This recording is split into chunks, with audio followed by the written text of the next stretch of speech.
A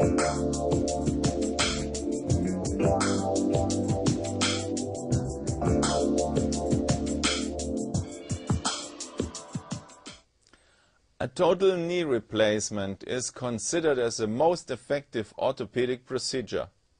In the United States, the number of total knee replacements exceeds the number of total hip replacements by 4.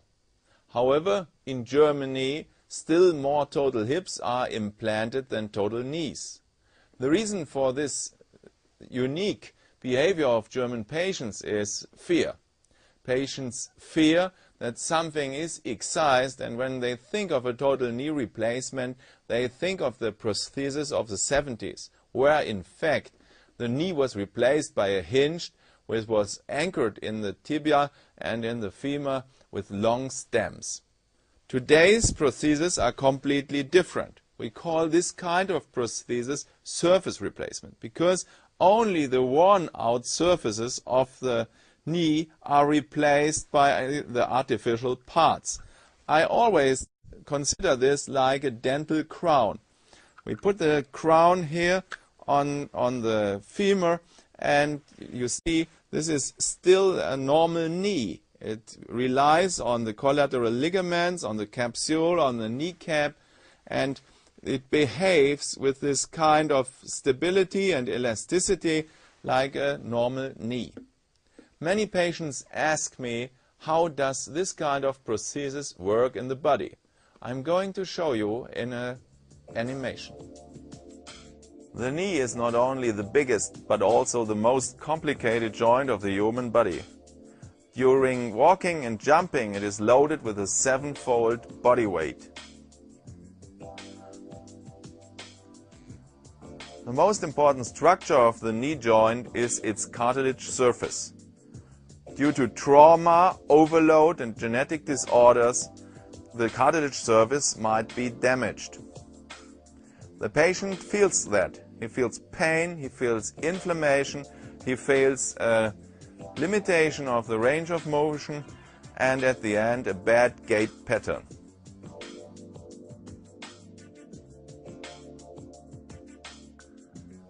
In this situation, the only solution for the patient is a so-called total joint replacement.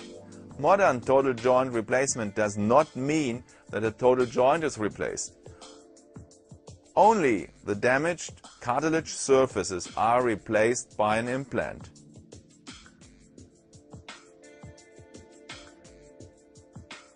This is the reason why a patient can do his normal activities and also sports after total joint replacement today. Many of my patients ask me, how do you get this implant inside of me? I'm going to show you in a minute. Don't be afraid of my assistant and my scrub nurse wearing the typical astronaut's helmet system. This is another means against infections, because the air of the surgeon is filtered away by this helmet. For the operative technique, I have prepared another animation for you. The patient lies in supine position. The knee is fully flexible. It is draped with sterile garment. The skin incision is a longitudinal incision right over the middle of the kneecap. The kneecap is elevated to the side. This gives me full overview over the complete joint. When I start with the femur, I remove with a precision saw exactly that amount of the damaged cartilage and bone, which is later replaced by the prosthetic component. In this case, it's exactly 9 millimeters.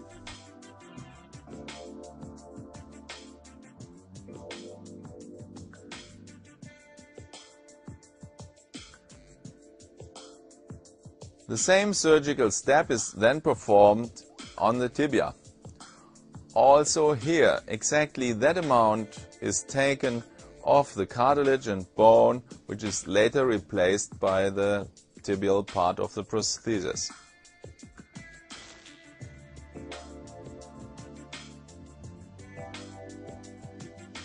Now the knee is taken into full extension. A spacer block is positioned and the knee alignment and the extension and the ligament tension is checked. Also in 90-degree flexion, this spacer block gives me the later position of the femoral component. The next saw block is used to remove the anterior and posterior part of the femoral condyles, as well as some minor diagonal cuts are performed.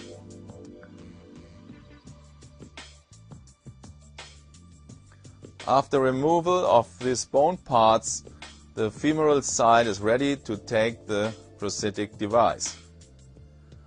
In most patients also the kneecap suffers from osteoarthritis. A small layer of cartilage and bone is removed.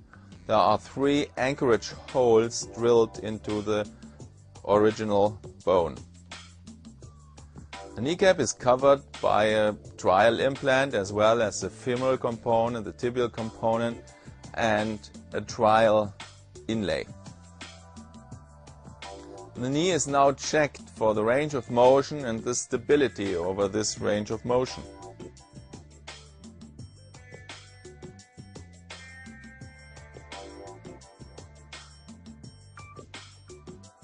Additional drill holes improve the fixation of the prosthetic device into the femur and also at the tibial side. After removal of the trial components, the original prosthetic components are glued with bone cement.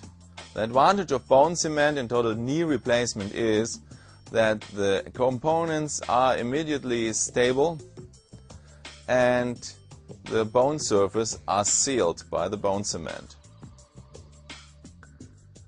An inlay between femur and tibia is positioned, which consists of highly stable polyethylene. The kneecap is reduced and the range of motion of the joint is checked once more. The surgical procedure is finished now. The patient is transferred to the recovery room. The surgical procedure you have observed takes in practice less than 1 hour. People get up the day after surgery, they stay with us for 1 week, and a rehab phase in a specialized institution follows for another 3 weeks. During that time I recommend the use of 2 crutches. There is no surgical procedure without risk.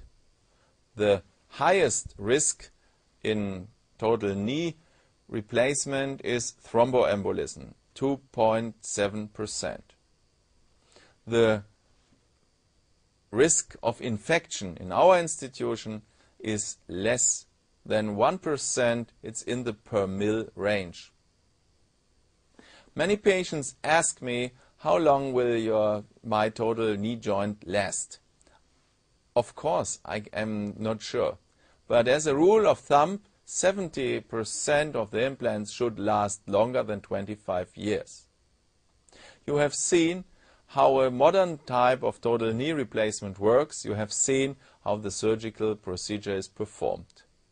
I hope this will reduce your fear of this good orthopedic procedure. A well-functioning total knee joint is a major contribution to life quality.